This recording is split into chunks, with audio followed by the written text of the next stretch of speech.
May isang item ako na gamit ko mula nung nanganak ako hanggang ngayon.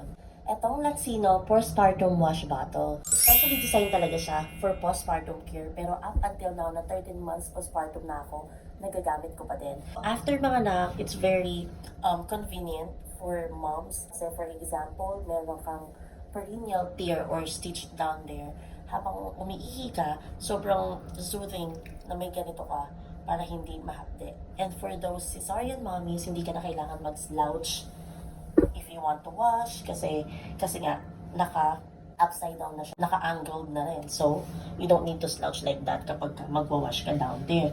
So, nagamit ko siya up until now dahil ginagamit ko siya as portable bidet, especially for travels or just going out because paggagamit ka ng mga portable toilet or public CRs na walang bidet, at least you have clean water to wash your private areas, right? It's very compact. For me, I have this small bag right here. If you can see, kasha lang siya sa small bag. So, travel friendly, right? And then, meron siyang rubber doon.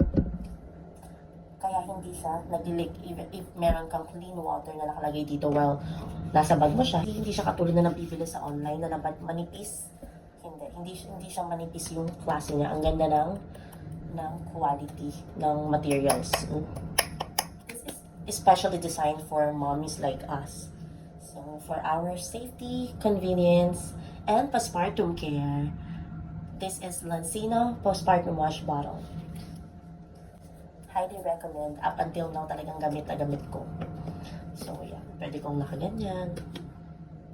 So, for me, minsan nilalagay ko lang siya sa bag. I have also string bag na nasa kabilang, Minsan nilalagay ko pa rin siya sa box.